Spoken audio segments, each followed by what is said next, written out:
বাংলা বছরের প্রথম মাস বৈশাখ। এই বৈশাখে প্রবল ঝড়ের তাণ্ডবে অনেক বিপদ আর প্রাণহানিও ঘটে। কিন্তু এখন বৈশাখ মাস চললেও নেই কালবৈশাখীর তাণ্ডব। এই বিরল ঘটনাই দেখতে হচ্ছে এবারের বৈশাখ মাসে। এপ্রিলের মধ্যভাগে শুরু হওয়া বৈশাখ মাসের প্রায় অর্ধেকটা পার হয়েছে, অথচ এখনও দেখা মেলেনি কালবৈশাখীর রুদ্ররূপের বা বজ্রঝড়ের।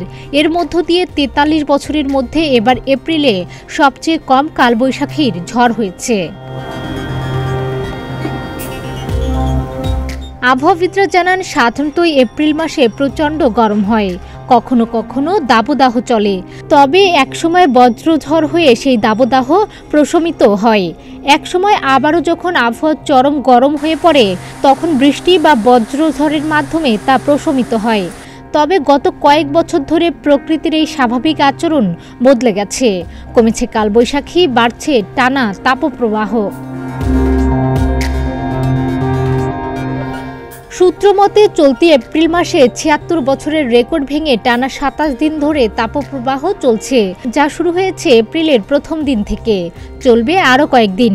আবহাওয়া অধিদপ্তরের কর্মকর্তারা ১৯৪৮ সালের পর থেকে তথ্য উপাত্ত ঘেঁটে নিশ্চিত হয়েছেন, এবারের মতো টানা তাপপ্রবাহ আগে আর কখনোই হয়নি। আর এই সময়ের মধ্যে দেখা মেলেনি কালবৈশাখীরও। ১৯৮১ সাল থেকে চলতি এপ্রিল মাস পর্যন্ত তথ্যে দেখা গেছে, গত ৪৩ বছরে এপ্রিল মাসে বড় আকারের বজ্রঝড় হয়েছে ৩৫৬টি। সবচেয়ে বেশি হয়েছিল ১৯৯৭ সালের এপ্রিল মাসে ১৪টি। ১৯৯৯ থেকে ২০০৯ সালে এপ্রিলে ঝড় হয়েছে ৪টি করে। ২০২১ সালে ৮টি, পরের বছর ৯টি, আর গেল বছরের এপ্রিলে হয়েছে ৭টি। আর চলতি বছর সেই সংখ্যা মাত্র ১টি।